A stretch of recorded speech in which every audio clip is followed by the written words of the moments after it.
It's time once again for our weekly update with the mayor of the city of New Hope, Kathi Hemken. Hello, Kathi. How are you today? Hi, Dave. Just fine, thanks. Thanks for joining us once again. We have a lot to talk about in the next few minutes in the city. And the first is the Blue Line. Tell us a little bit about this process. We might need a little recap of what's happened recently and then some very important steps that might be happening here in the near future. Well, the Blue Line is the light rail going from the Target Center downtown out to the Target Center off of 610. And it goes through Golden Valley, Robbinsdale, Crystal, Brooklyn Park.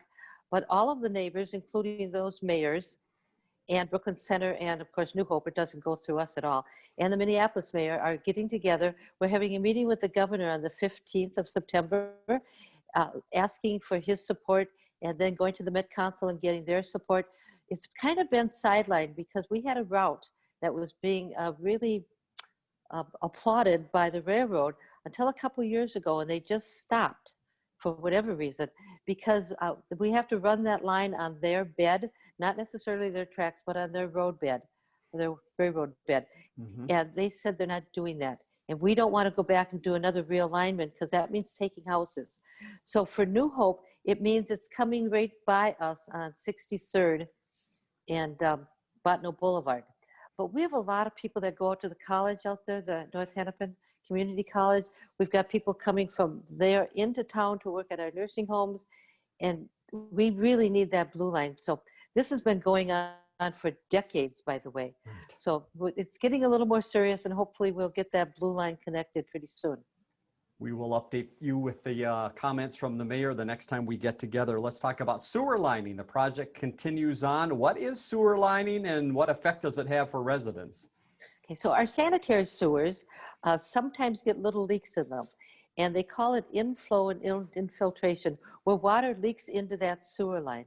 The sewer lines are all controlled by the Met Council, and we pay a certain amount of money depending on how much comes out of that sewer line. Well, when we're getting groundwater into that sewer line, we're paying more money than we really need to be. So what they do is they go in and line it much the way you would line a sausage, you know, when you're sticking. So this thing goes in and they line the sewer. It gives us a few more years, keeps the water out of that.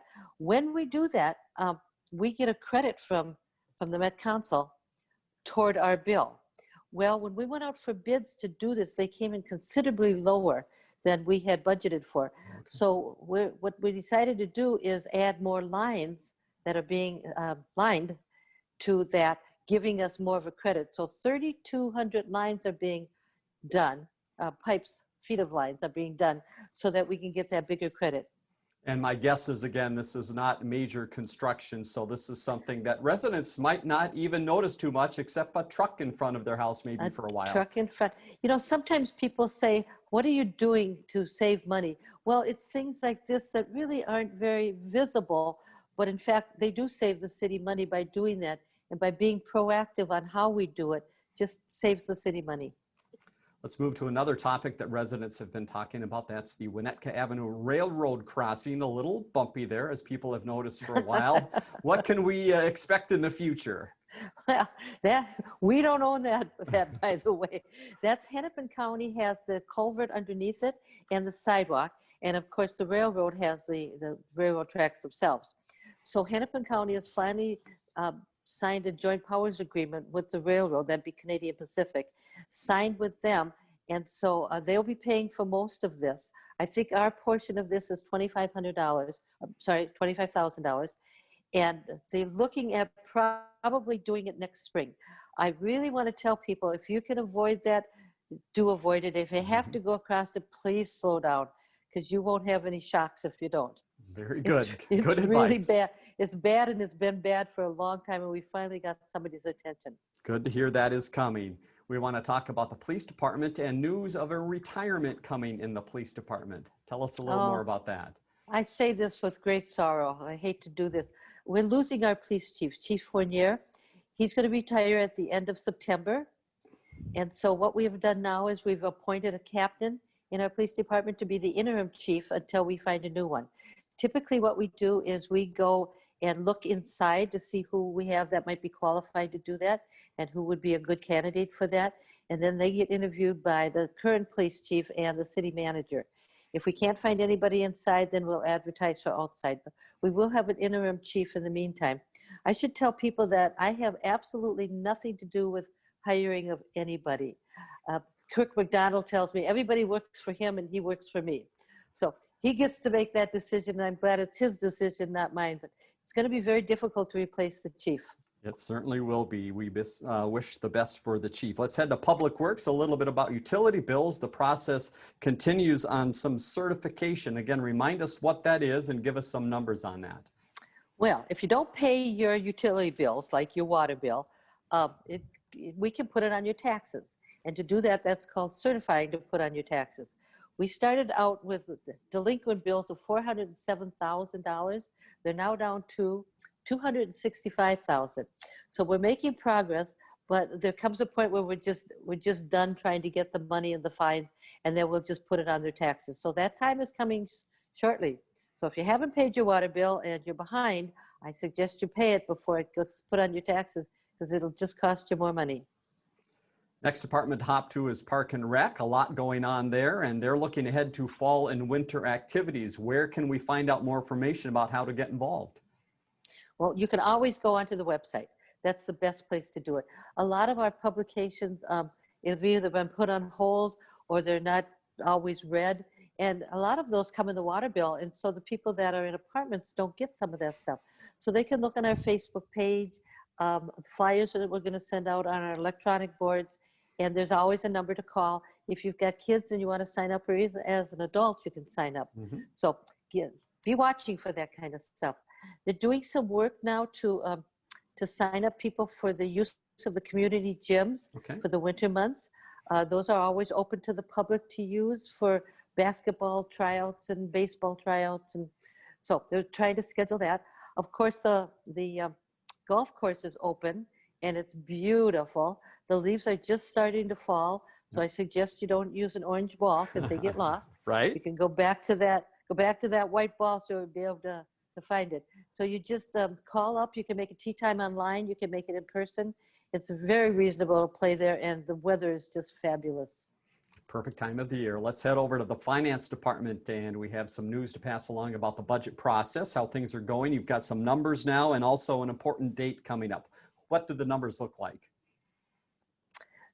So we start working on the budget like in February, and it takes a long time to go through all the departments. So what they've come up with now is a 3.4% increase, which is really quite small compared to the other cities around us. That 3.4 is used for wages. It's used to pay the fire department because they had to do the duty call this year, which is really expensive. And the other thing they're using it for is the body cams. We're looking at getting body cams for our police officers. So this, to the businesses, well, the businesses pay a different rate, but to the homeowners, it's going to be about 2%, which means anywhere from $14 to $43 on average on your bill. Of course, people's houses values have gone up, so it looks like your taxes are going up more than 2%, but in fact, probably your house value has gone up. And then on December 7th at 7 o'clock, we'll have the budget hearing so that people can come in and hear the presentation on the budget. That's not the time to talk about your home values, but it is the time to talk about what's on the budget and what we intend to do with that money that's on there. City's website, again, more information about the budget, also more information about this next topic. Time to get out and take some photos. Tell us more about the In Focus photo contest and how to get involved. So we've been doing this for a few years, and it usually happens where the deadline is sometime in early summer. Well, because of COVID, it's now October 16th. So we ask people to send in photos that they've taken in New Hope somewhere, and they're of people, of nature, just landscapes, whatever you can find that looks pretty that's in New Hope. So all those should be submitted by 4:30 on the 16th of October, and they'll look at them and we'll pick some winners and award the prizes. Be looking for some great photos and get out there and snap some yourself. Voting process, give us a little update. This is an important week as we head towards September 18th. What are some ways that people can get out and vote? So a few ways, but starting on the 18th, you can actually go into City Hall and apply for an absentee ballot. You fill it out. They'll give you the absentee ballot. You fill that out, and you can just vote right there. All absentee ballots go downtown and goes through Hennepin County, and then they come back out to us. But if you don't want to wait in line, or you don't want to wait for your ballot to come in the mail, that's a good way to vote if you want to be there. Every weekday, Monday through Friday, from 8 till 4:30, they can go into City Hall to vote. If they want to wait for their vote by mail to come, if they've requested a application, they've sent that in, they'll get that ballot in the mail, fill it out, get it in as soon as you can, because the post office is just going to be inundated. They keep telling us they can handle all this, but please don't wait too long. Yep. If you really want to go to the polls, there'll be polls around, and there'll be the normal polling places. The only one that's changed is Northridge, because it was in a nursing home, and that won't be there. So those folks will have to come to City Hall to vote in person if they want to do that. So there's many ways to vote starting the 18th of September.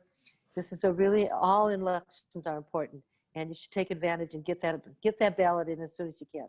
All right, and again, go to the city's website to find out more about the process and the different ways you can indeed vote. Final note we want to pass along: a fun event coming up, the Farmers Market, and they have a partner coming up here in the upcoming events, and that is the Cooper Craft Fair. Tell us about that neat combination. Well, what happened was the Cooper Craft Fair, because it's indoors, and all of those people, they couldn't have it. And so they came to us and told us that they weren't going to be able to have it. What can we do? So Chris Fry, who runs our market, started sending out applications to crafters to come. We're looking at 20 to 30 crafters. It'll start this Saturday, the 19th of September. It'll be the 19th, the 26th, and the 3rd of October. 3rd of October is the last day. We'll still have vegetables. We'll still have carrots and potatoes, and I don't know about the corn. That might be gone by then. The hours are 9 to 1. And of course, it's free, and you just park in the back by the pool, and it's just like a craft fair, and pray it doesn't rain. Yes, let's hope for nice weather, but a great way to do some early Christmas shopping for everyone. Mayor, thanks again for the update. Thanks for taking some time. And as the mayor mentioned, a lot going on in the city. So go to the city's website that you see at the bottom of the screen, newhopemn.gov, to find out more. Thanks, Mayor Hemken. We'll talk to you again next week. Thanks, Dave. Learn more about The Connection at ccxmedia.org and follow us on social media.